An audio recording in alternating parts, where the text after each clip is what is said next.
Should you really spend $100,000 on a family SUV? We'll find out in today's video. I'll include a link to the BMW of Murray's website in the description down below. Also include a link to my car buying guide. Let's get into it.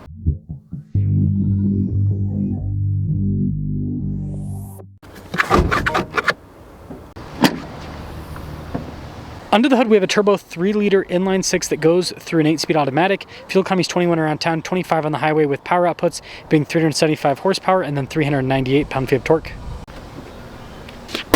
I'm trying to hit 500,000 subscribers before the end of the year. I'd really appreciate it if you'd help out with that. Now, when it comes to the hood, you can see there's lots of body lines. Very interesting design choice. Speaking of interesting design choice, we've got a split light design with the headlights on the lower section. And then look at the bottom of the bumper and the giant kidney grille. Altogether, it definitely gives this a distinctive appearance. Tire wheel setup is 285 by 45 by 21. You can see you've got silver there on the top of the wheels and the metallic gray in the center. We also have these cool blacked out brake calipers with the M Sport package. Nice body painted fender flares. Stuff like the mirror caps and the door handles are also body painted. Or rather than body painted, I should say blacked out, because if you get like a white car, for example, a lot of those elements, not all of them, will still be black. Now, BMW's new key fob is intriguing to say the least. You've got your remote start built into the lock function, unlock here on the side, the opening for the hatch, but just the overall shape is fascinating.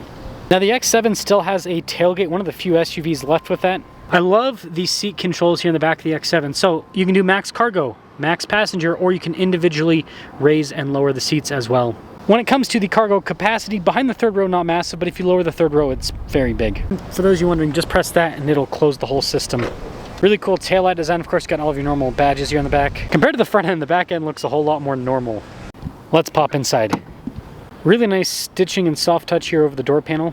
Controls here for the window, but then also the sunshade as well. And I will say these seats are very fancy looking with all the trim. And you'll note you actually have power adjustments for the second row. Now, the third row has really nice trim on the seats, just like the second row. They also get nice padding for the armrest and a little bit of ambient lighting. There's even a sunroof back there. But as you can see, definitely reserve it for kids. There's not a lot of space for legs. I just used all the power functions to show you guys the third row, and I'd rather have them be manual. That's just my take. Anywho, tons of legroom here in the second row. We've got a little storage pocket here, vents for the rear passengers. We have our own climate zone with heated seats as well. And you got some USB ports in the back of the seats under that little tab. Keyless entry for up front. Lots of nice soft touch and stitching. Blind spot monitoring in the mirrors. We also have our memory seat functionality. We've got massaging seats too. And the mirrors do power fold in. Really nice trim here with the front seat. The front seat is power adjustable, by the way. And the passenger seat has all the power adjustments with lumbar supports and the bolster adjustment too, just like the driver. And they do include the light controls just on the left side of the steering wheel. Start her up. Soft touch trim all around the steering wheel. You've got some more stitching with the airbag cover. We've got practical controls here on the front for like the phone controls, for example. Paddle shifters on the back. Cruise control here on the left side. Digital gauge cluster, which does change with the drive mode. It's kind of a cool party trick. This does also come with a heads-up display, and there's nice trim all across the dash. We have a 360 camera system, really good resolution. Now, as for the infotainment system, we have a shortcut bar here at the bottom to go to the different tabs. It's quick to respond. Items like the climate controls are built into the screen. They're always visible, but also the seats, for example, heated, cooled seats are built in the screen too. This is kind of interesting for the trim over the vents. They do give you a physical control for the volume and then also for your defroster as well. We have heated and cooled cup holders, wireless phone charging pad underneath this little tab here up front. Now, this whole section here has quite a bit of glare from the sun. Probably a reason to get window tint, that's for sure. But it contains stuff like the transmission select, your drive mode select. This is for the infotainment system if you don't use the touchscreen, and then an adjustment for the suspension because it has height adjustable suspension too. Nice trim on top of the center console, and then we've got plenty of storage inside with another USB port as well. We've got soft touch trim here with the headliner, and then we have a panoramic sunroof. So here's our window sticker for this X7. Base MSRP is $85K. After all options, $98,275 is the total MSRP. Let's see how this performs. Well, let us set off. Man, this fancy headliner is really gonna just make everything so much better. It is cool though. It is actually cool. It has it. Let's turn this up. Not because I want it to be hotter, but because I want this to be quieter. Why is that not? Am I crazy? This is not picking up my finger at all. Yeah, look at that. Okay. I guess I can adjust the climate. because the screen won't pick up. I just reviewed it. It just worked. What the heck? That's so weird.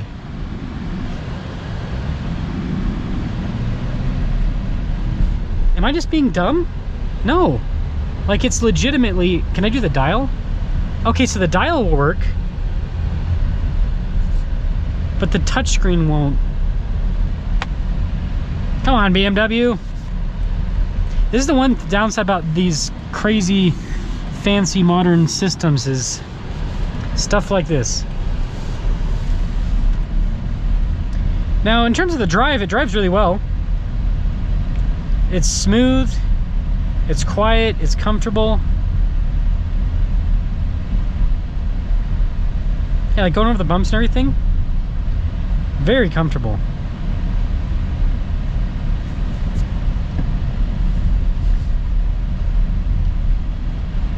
Yeah, this is definitely a luxury boat, which I think that's exactly what you want with a vehicle, a family car like this. You want something that's going to be comfortable to daily drive.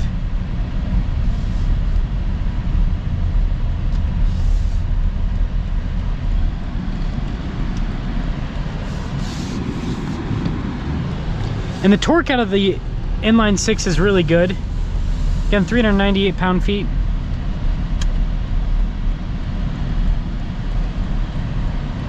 And inline sixes are about as smooth as V8s in terms of the power delivery, so it provides the shove that you want.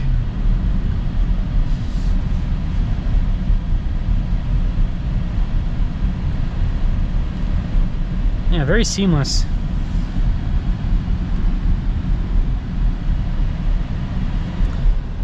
Oh, it'll work now. I guess this, my guess is the screen probably overheated. Oh, it's still on the... My guess is the screen overheated, and so the touchscreen functionality isn't going to work anymore in that case. Again, it shows you the limitations of tech like this. But something to, you know, kind of fix that is if you get window tint. I'm not trying to justify that not working. Like, I think that's incredibly annoying. What I'm saying is, if you buy the car, that's one way to help out window tint. Oh yeah, this thing moves. I love this inline six. This is like one of the best engines ever made. So in conclusion, I think that this is comfortable, quiet. It's got a great powertrain. It gets good fuel economy for how big it is. Yeah, I think, like, in terms of family luxury SUVs, this is actually really nice. I don't really have a lot to say about it that's negative, because it does everything, in my opinion, quite well. I think the real question is more about, like, do you really need a luxury SUV as a family car? That's the real question, not like, is this a good luxury family car? It's more so like, would you, is that really a thing that you need in your life? So let me know your thoughts on luxury family cars. Me personally, I think they're cool. I think they're good for the grandparents, but for the parents, like, this interior would get destroyed by my kids. It's black, so it'd hold up better, but still, that's my 2 cents.